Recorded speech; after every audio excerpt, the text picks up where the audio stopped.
നമസ്കാരം. കാർട്ടൂണിസ്റ്റായ ഋഷി ശങ്കറാണ് ഇന്നത്തെ നമ്മുടെ അതിഥി. അതിഥിയെ നമുക്ക് ഈ പരിപാടിയിലേക്ക് സ്വാഗതം ചെയ്യാം. നമസ്കാരം. പ്രശസ്ത കാർട്ടൂണിസ്റ്റ് ശങ്കരൻകുട്ടിയുടെ മകനാണ് ഋഷി. അച്ഛൻ്റെ വഴി പിന്തുടർന്നാണോ ഋഷിയും ഈ വരയുടെ രംഗത്തെത്തിയത്?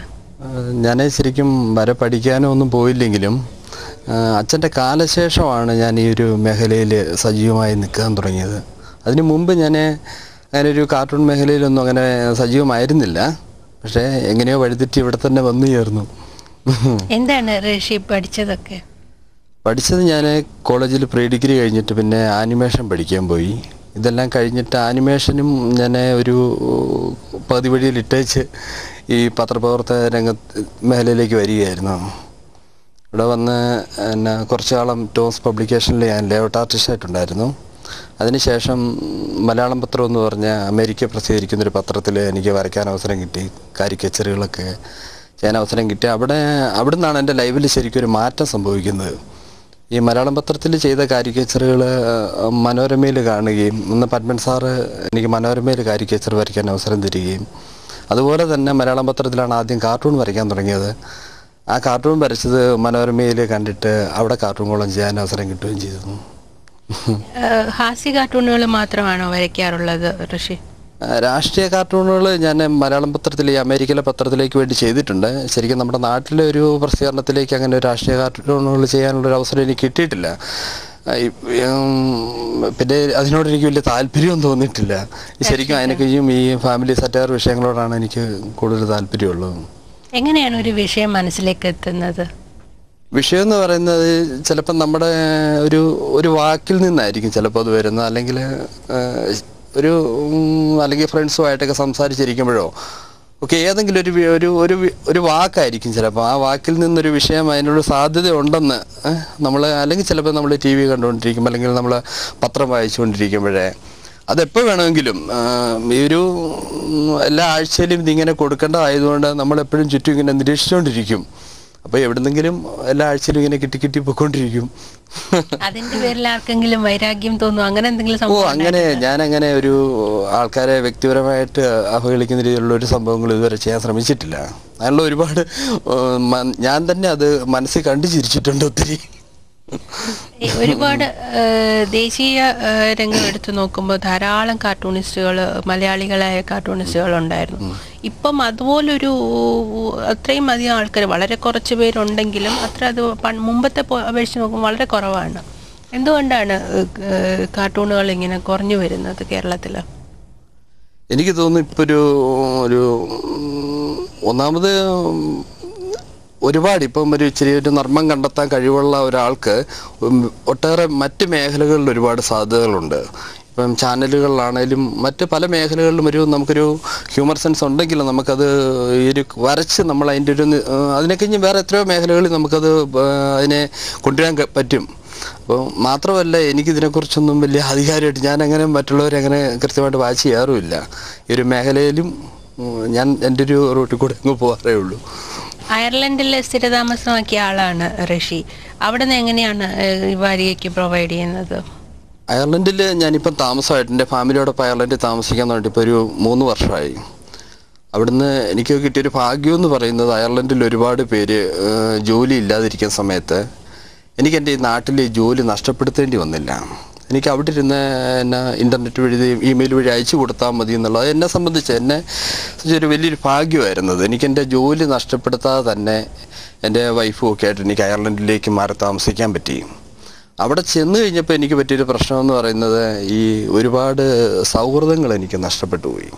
അവിടെ കിട്ടിയത് ഒരുപാട് സൗഹൃദങ്ങൾ അവിടെ നിന്ന് കിട്ടിയെങ്കിലും ഈ നാട്ടിലുള്ള എനിക്ക് ഒരുപാട് സൗഹൃദങ്ങൾ നഷ്ടപ്പെട്ടപ്പോൾ, പിന്നെ മാത്രമല്ല ഈ പത്രം വായിച്ചുകൊണ്ടിരിക്കാൻ അങ്ങനെയുള്ള ഒത്തിരി സാധ്യതകൾ, കാർട്ടൂണിന് വിഷയം കണ്ടെത്താനുള്ള ഒരുപാട് സാധ്യതകൾ കുറഞ്ഞിട്ട് എനിക്കതൊരു കഠിന പ്രക്രിയയായിട്ട് മാറി. കാർട്ടൂൺ ഓരോ വിഷയം കണ്ടെത്തുന്നത് മറ്റൊന്നിന് വളരെ ഈസി ആയിട്ട് വന്നുകൊണ്ടിരുന്നു. അപ്പോൾ ഞാൻ അവിടെ ഒരു ഫാമിലിയിലേക്ക് മാത്രമായിട്ട് ഒതുങ്ങിക്കഴിഞ്ഞപ്പോൾ എനിക്ക് വിഷയങ്ങൾ കണ്ടെത്താൻ കുറച്ചുകൂടെ ഒരു പ്രയാസം തോന്നുന്നുണ്ട്. പേപ്പറിൽ വരയ്ക്കുകയാണോ അതോ ഡിജിറ്റൽ? അല്ല, പേപ്പറിൽ വരച്ച് സ്കാൻ ചെയ്ത് പിന്നെ ഫോട്ടോഷോപ്പിൽ കയറ്റി കുറച്ച് കളറും ഒക്കെ ചെയ്താണ് അയച്ചു കൊടുക്കുന്നത്.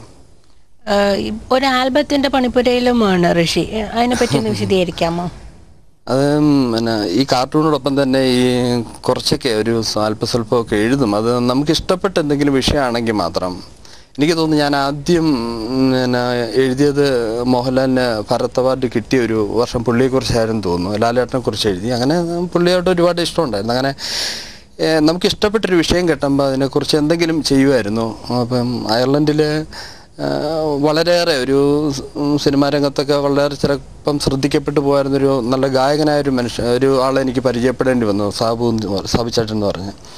അപ്പം സാബുചേട്ടൻ ഞാനുമുള്ള സൗഹൃദത്തിൽ ഞങ്ങൾ ഒരു പാട്ടിനെക്കുറിച്ചുള്ളൊരു ചർച്ച വരികയും അതിലൂടെ ഞങ്ങളൊരു പ്രണയത്തെക്കുറിച്ചൊരു 7 പാട്ടുകൾ, ആ ചർച്ചയുടെ ഫലമായിട്ടാണ് പ്രണയത്തെക്കുറിച്ച് 7 പാട്ടുകൾ എഴുതിയിട്ട് അതിൻ്റെ വർക്ക് ഏതാണ്ട് പൂർത്തിയാകാറായി. ഈ നവംബറിൽ മിക്കവാറും ആ ഒരു ആൽബം പുറത്തിറങ്ങുമെന്നുള്ളൊരു പ്രതീക്ഷയിലാണ്. ഒരുപാട് പ്രതീക്ഷയോടെ കാണുന്നൊരു വർക്കുമാണത്. അല്ല, ഗാനങ്ങളൊക്കെ ആരാണ് പാടിയിരിക്കുന്നത്? അതിപ്പം സാബുചേട്ടനും അങ്കിത എന്ന് പറഞ്ഞ ഇവർ രണ്ടുപേരും അയർലൻഡിലുള്ളവരാണ്. ഇവരാണത് പാടിയിരിക്കുന്നത് ഇപ്പം നിലവിൽ. പക്ഷെ അതിൽ ചിലപ്പോൾ ഒരു പാട്ടിന് നജീം പാടിയേക്കും, മറ്റു പലരും ആ പാട്ടുകൾ മാറി പാടിയേക്കാം. പക്ഷെ ഇപ്പം പാടിയിരിക്കുന്ന സാബുചേട്ടനും അങ്കിതയാണ്. അവർ രണ്ടുപേരും അവിടെ അയർലൻഡിൽ. അച്ഛൻ പ്രശസ്ത കാർട്ടൂണിസ്റ്റ് ആയിരുന്നല്ലോ. അച്ഛനെ കുറിച്ചുള്ള ഓർമ്മകളൊന്ന് പങ്കുവയ്ക്കാമോ? അച്ഛനെ കുറിച്ച് പറയുമ്പോൾ ശരിക്കും നമുക്ക് ഒരുപാട് സങ്കടമുള്ളൊരു കാര്യമാണ്. കാര്യം ശരിക്കും അച്ഛൻ്റെ ആ ഒരു കഴിവുകൾ ഞാനെങ്ങും വരെ പഠിക്കാൻ പോയിട്ടില്ല. അതുമായിട്ട് ഇപ്പം ഞാൻ എഴുതുന്ന പോലും, അല്ലെങ്കിൽ എന്തെങ്കിലും എഴുതുമെങ്കിൽ അതുപോലും അച്ഛൻ ഇച്ചിരി എഴുതുമായിരുന്നു, വരയ്ക്കുമായിരുന്നു. അത് മാത്രമല്ല നല്ലൊരു അടുത്ത സുഹൃത്തായിരുന്നു. നമ്മളൊരു വളരെ ചുരുങ്ങിയ സമയങ്ങളിലൊക്കെ അച്ഛനുമായിട്ട് നമുക്ക് അടുത്തിടപഴകാൻ പറ്റിയിട്ടുള്ളൂ. അച്ഛനെ ശരിക്കും അടുത്തറിഞ്ഞു വന്ന ഒരു സമയത്ത് അച്ഛൻ മരിച്ചുപോയി. അത് നമ്മുടെ മനസ്സിലെ ഏറ്റവും വലിയൊരു വിഷമമായിട്ട് നിൽക്കുന്നൊരു സംഭവമാണ്.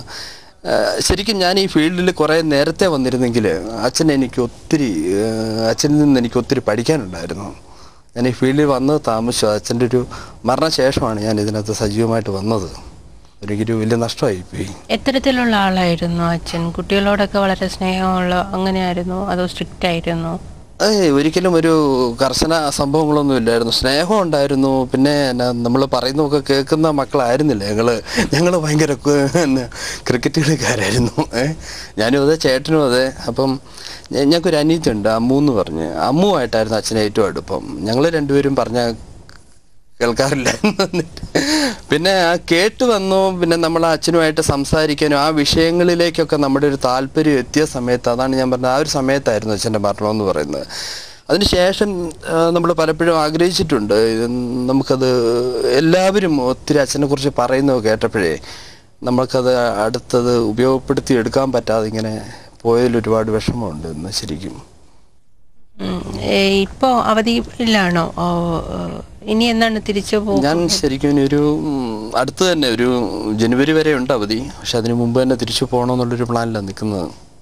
ഈ വരയിലെ കാർട്ടൂൺ അല്ലാതെ പെയിന്റിംഗ് രംഗത്തേക്കൊന്നും കടക്കാൻ ഉദ്ദേശിക്കുന്നുണ്ടോ ഋഷി? പെയിന്റിംഗ് രംഗത്തോട്ടൊന്നും ഞാൻ അങ്ങനെ ഇതുവരെ ചെയ്തിട്ടില്ല. ചിലപ്പോൾ ഇനി നാളെ ചെയ്യാൻ വരുന്നുമില്ല. എനിക്ക് ആ രംഗത്ത് കുറേ സുഹൃത്തുക്കളുണ്ട്. അപ്പം അവർ ചെയ്യുന്ന മേഖലയിലൊന്നും കൈവയ്ക്കാതിരിക്കുകയായിരുന്നു പണ്ടുതൊട്ടേ നമ്മുടെ ഒരു സ്വഭാവം. ഇപ്പം കാർട്ടൂണിൻ്റെ ഒരു മേഖലയാണ് കുറച്ചൊന്ന് ഒഴിഞ്ഞു കിടന്നത്. അപ്പം ആ മേഖലയിൽ നമുക്ക് സുഹൃത്തുക്കളൊന്നും ഇല്ലായിരുന്നുകൊണ്ട് ഞാൻ ആ മേഖലയിൽ കൂടെ അങ്ങ് വഴിമാറി അങ്ങ് പോയി.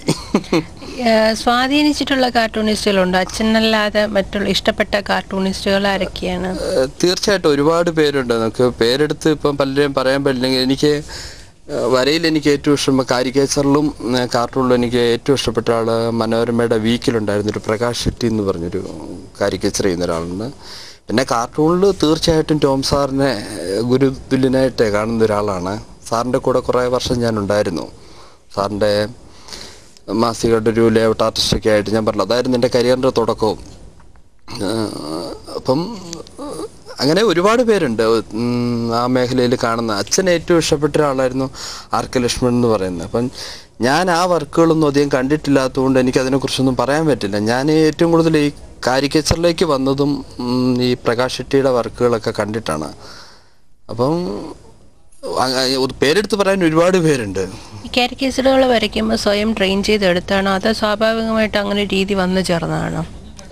നമ്മളിങ്ങനെ ഞാൻ പറഞ്ഞല്ലോ, കാരിക്കേച്ചർ എന്ന് പറയുന്നൊരു ചിത്രകലയുടെ ഇത് കണ്ടു കഴിഞ്ഞപ്പോൾ ഇങ്ങനെ എനിക്കൊരാളെ വരയ്ക്കാൻ പറ്റുമോ എന്ന് നമ്മളൊന്ന് ശ്രമിച്ചു നോക്കും. ആ ശ്രമിച്ച് നോക്കിയപ്പോൾ അത് വഴങ്ങി, ആൾക്കാർക്ക് അത് ഇഷ്ടപ്പെട്ടു. ഞാൻ വരയ്ക്കുന്ന ആദ്യത്തെ രണ്ടാമത്തെ കാരിക്കേച്ചർ തന്നെ ഒരു പത്രത്തിൽ പ്രസിദ്ധീകരിച്ചു വന്നു. അതിന് തൊട്ട് പുറകെ ഒരുപാട് കാരിക്കേച്ചറുകൾ. അത് എൻ്റെ ഒരു അഡ്രസ്സ് തന്നെ, ഞാൻ കാരിക്കേച്ചറിസ്റ്റ് എന്നുള്ള രീതിയിലേക്ക് തന്നെ ഞാനൊരു ചുരുങ്ങിയ സമയം കൊണ്ട്. അപ്പം പിന്നെ അത് കഴിഞ്ഞിട്ടാണ് കാരിക്കേച്ചറിനെ കഴിഞ്ഞും പിന്നെ ഈ കാർട്ടൂണിലേക്കൊരു അവസരം വീണ് കിട്ടിയത്. കുറച്ചുകൂടെ സാമ്പത്തികവും ഇവിടെ ആയതുകൊണ്ട് ഞാൻ പെട്ടെന്ന് ഇങ്ങോട്ട് ചാടിപ്പോയി. ഈ കേരളത്തിൽ തന്നെ ഒതുങ്ങി നിൽക്കാതെ ഇന്ത്യയുടെ മറ്റു ഭാഗങ്ങളിലും പത്രങ്ങളിൽ ശ്രമിച്ചിട്ടുണ്ടോ എപ്പോഴെങ്കിലും? ഞാൻ കുറച്ച് നാൾ തമിഴ്നാട്ടിലുള്ളൊരു പത്രത്തിൽ, പക്ഷേ എനിക്കെപ്പോഴും ഒരു ഫാമിലിയോട് ചേർന്ന് നിൽക്കുന്ന അതാണ് താല്പര്യം. ആണാണ് തീർച്ചയായിട്ടും. ഇപ്പോഴും ആണ്, പണ്ടും അതെ. കുടുംബം ആരൊക്കെയാണുള്ളത് വീട്ടിലിപ്പം? അമ്മയുണ്ട്, പിന്നെ ചേട്ടൻ കല്യാണം കഴിച്ച് ഒരു മോളും ഒക്കെ ആയിട്ട് മാറി. പിന്നെ ഒരു അനിയത്തിയുണ്ട്, അമ്മൂന് 2 ആൺകുഞ്ഞുങ്ങളുണ്ട്. അളിയൻ്റെ പേര് രമേശ് എന്നാണ്. പിന്നെ എൻ്റെ ഭാര്യയുടെ പേര് നീതു. ഞങ്ങൾക്ക് 2 മക്കള്, മൂത്തതൊരു മോളും ഇളയതൊരാണും. കുട്ടികളെ വരയിൽ താല്പര്യമുള്ളവരാണ്? അയ്യോ, അതൊന്നും പറയാറായില്ല. അവര് തീരെ പൊടിക്കുഞ്ഞുങ്ങളാ. രണ്ടാമത്തെ ആളെ കണ്ട എന്നെപ്പോലും ഉണ്ടെന്ന് ആൾക്കാർ പറഞ്ഞു. ഞാൻ വരയ്ക്കുവാണെങ്കിൽ എനിക്ക് സന്തോഷം. വൈഫ് ഏത് മേഖലയിലാണ്? വൈഫ് നേഴ്സാണ്. ഇത് കൂടാതെ വേറെ എന്തൊക്കെയാണ് ഋഷിയുടെ താല്പര്യങ്ങൾ? ക്രിക്കറ്റ് ഭയങ്കര താല്പര്യമാണ്. പിന്നെ പുസ്തകങ്ങൾ വായിക്കാൻ വലിയ ഇഷ്ടമാണ്. പാട്ട് കേൾക്കാൻ വലിയ ഇഷ്ടമാണ്. ഇഷ്ടമുള്ള കാര്യങ്ങളിലൊക്കെ ചെറുതായിട്ട് ഞാൻ തൊട്ട് നോക്കും. അച്ഛൻ്റെ സുഹൃത്തുക്കളുമായിട്ട് എന്നെ കഴിഞ്ഞൊക്കെ ഒരുപാട് അടുപ്പം അവരുമായിട്ട് കാത്തു സൂക്ഷിക്കുന്ന ചേട്ടനാ. ഞാൻ ശരിക്കും പറഞ്ഞാൽ ഈ മേഖലയിൽ നിന്നൊക്കെ വരച്ചു കൊടുക്കുമെങ്കിൽ ഞാൻ അച്ഛൻ്റെ സുഹൃത്തുക്കളോടോ അല്ലെങ്കിൽ ഈ മേഖലയിൽപ്പെട്ടവരോടോ ഒന്നും വലിയൊരു സൗഹൃദം ഇതുവരെ. അച്ഛൻ്റെ സുഹൃത്തുക്കൾ ഒരുപാട് പേരുണ്ട്. ചേട്ടൻ പറഞ്ഞു ഇങ്ങനെ, എനിക്ക് പലരും വന്ന് പല സ്ഥലത്ത് വെച്ച് പരിചയപ്പെടുമ്പോഴാണ് ഞാൻ അറിയുന്നത് ഇവരൊക്കെ അച്ഛൻ സുഹൃത്തുക്കളായിരുന്നു. പിന്നെ അച്ഛൻ്റെ പേരിലൊരു അനുസ്മരണ നടത്തുന്നുണ്ട് എല്ലാ വർഷവും. അതിന് ഒരുപാട് പേര് വരാറുണ്ട്. അപ്പോൾ അവരൊക്കെ ആയിട്ട് സംസാരിച്ചപ്പോൾ ഞാൻ ഇതിൽ നിന്നൊക്കെ ഒത്തിരി മാറിയാണ് നിന്നിരുന്നത് പണ്ടുവേ. ചേട്ടനാണ് ഇവരൊക്കെ ആയിട്ട് വളരെ ബന്ധം സഹകരിച്ചു പോകുന്നു. അച്ഛൻ്റെ ഒരു വരയുടെ ഒരു രീതി ഋഷിയുടെ വരകളിലും കാണാറുണ്ട്. അത് മനഃപൂർവ്വം കൊണ്ടുവരുന്നതാണോ അതോ അറിയാതെ സംഭവിച്ചു പോകുന്നത്? അച്ഛനെ പോലെ വരയ്ക്കാൻ പറ്റിയ ഞാൻ വിജയിച്ചു എന്ന് ഞാൻ പറയുള്ളൂ. കാര്യം എന്ന് വെച്ച് കഴിഞ്ഞാൽ അച്ഛൻ വളരെ ചുരുങ്ങിയ വരയിൽ, അച്ഛന് വളരെ ചുരുങ്ങിയ വരകൾ മതിയായിരുന്നു.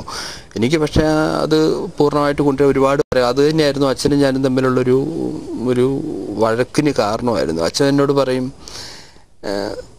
നിനക്ക് 2 or 3 വരയിൽ നിനക്ക് അയാളെ വരയ്ക്കാൻ പറ്റുമെങ്കിൽ നീ 4ാമതൊരു വരയ്ക്കേണ്ട കാര്യമില്ലല്ലോ. അപ്പം ആ 3 വരയിൽ നിനക്ക് അയാളെ വരയ്ക്കാൻ പറ്റുമെങ്കിൽ നീ മിടുക്കനായി. അല്ലാതെ നീ ഇങ്ങനെ ഇരുന്ന് വരച്ച് ഓരോ മുടിയായിട്ട് വരച്ച് അങ്ങനെ എന്തിനാ ഫോട്ടോ പോലെ ഇരുന്ന് ഇത്രയും കഷ്ടപ്പെടുന്നതെന്ന് ചോദിക്കും.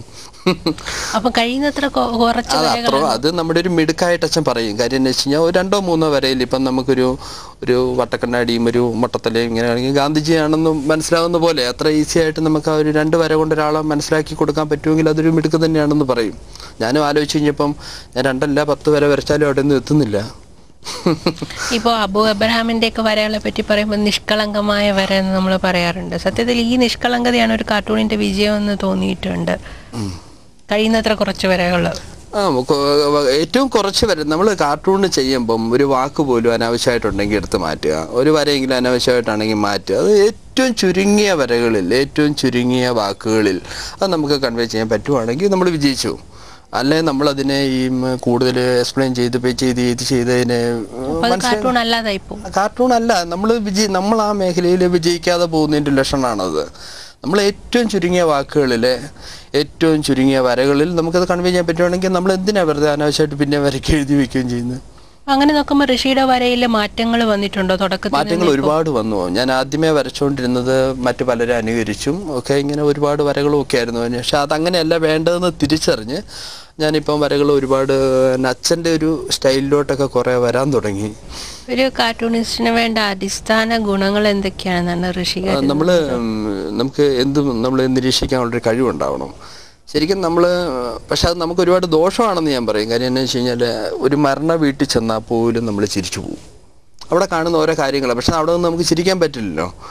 അങ്ങനെയാണ് നമ്മൾ എവിടെ ചെന്നാലും. ഇപ്പം ഈ ടി വിയിൽ തന്നെ വരുന്ന പല അഭിമുഖങ്ങളും കണ്ടിട്ട് ഞാൻ എപ്പോഴും ഓർക്കും, ഞാൻ ഉത്തരം ഒരു ചെറിയ വാക്ക് തിരിച്ചിട്ടിരുന്നെങ്കിൽ എന്ത് ചിരിക്കായിരുന്നു. നമുക്ക് ഒത്തിരി ആശയങ്ങൾ ഇങ്ങനെ തോന്നും എപ്പോഴും. അങ്ങനെ എവിടുന്നും കിട്ടും അത്. ഗ്രാമങ്ങളാണോ കൂടുതലും പരിസരമാക്കുന്നത്? ഞാനങ്ങനെ ഒരു പശ്ചാത്തലം നോക്കത്തില്ല. കാര്യം എന്താ വെച്ച് കഴിഞ്ഞാൽ എനിക്ക് മനോരമയുടെ ഒരു വീക്കിലിയുടെ ഒക്കെ ഒരു സ്വഭാവം അനുസരിച്ചിട്ട് ഞാനൊരു ഫാമിലിയായിട്ട് ബന്ധപ്പെട്ട വിഷയങ്ങളാണ്. ഇപ്പം നമുക്കവിടെ ഒരു കറണ്ടായിട്ടുള്ളൊരു വിഷയം എടുക്കാനായിട്ട് വേറെ ചില ബുദ്ധിമുട്ടുകൾ വരും. നമ്മുടെ പത്രത്തിൽ ഇപ്പോൾ ഒരു പുതിയ വിഷയം വരുന്നു. ഈ വിഷയം എടുത്ത് നമ്മൾ മനോരമയ്ക്ക് വേണ്ടിയിട്ട് അതിനൊരു കാർട്ടൂണാക്കി വരയ്ക്കുമ്പോൾ നമ്മൾ മനോരമയ്ക്ക് 2-3 ആഴ്ച മുന്നെയാണ് നമ്മുടെ വർക്ക് കൊടുക്കുന്നത്. അത് മാർക്കറ്റിലെത്തുന്ന ഒരു 2 ആഴ്ചയ്ക്ക് ശേഷമാണ്, 2-2.5 ആഴ്ചയ്ക്ക് ശേഷമാണ്. അപ്പോഴത്തേന് അതിന് മുന്നേ തന്നെ പല പത്രങ്ങളിലും വാരികകളിലും ഇതേ വിഷയമുള്ള ഒരുപാട് കാർട്ടൂണുകൾ വന്നു പോകും.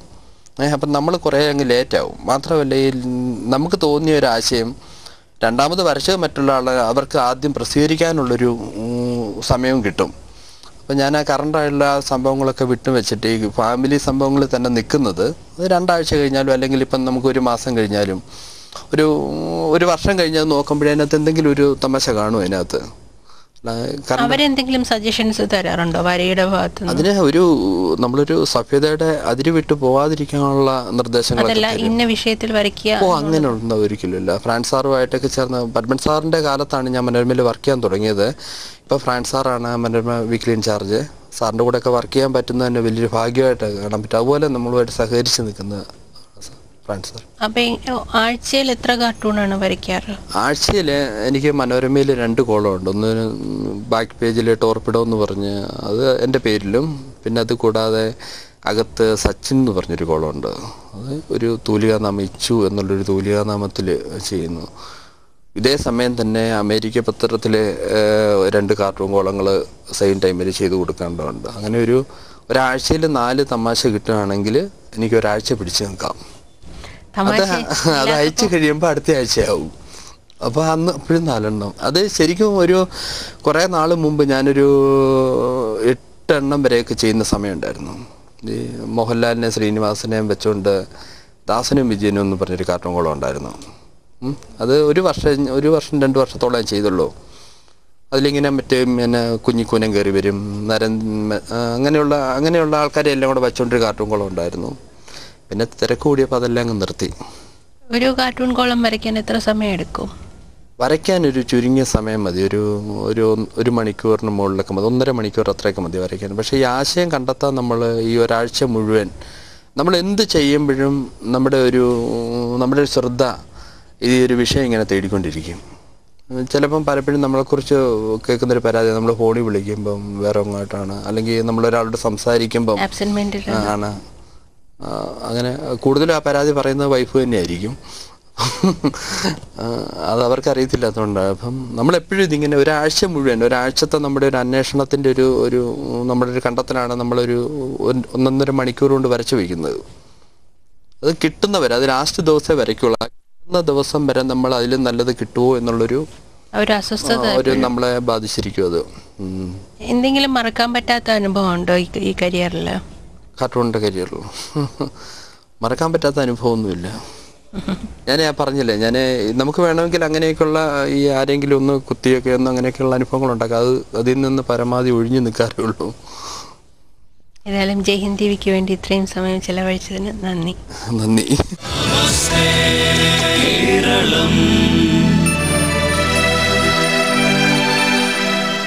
പുതിയ അതിഥികളും പുതിയ സംഗീതവും ഒക്കെയായി നമസ്തേ കേരളം ഇനിയും തുടരും.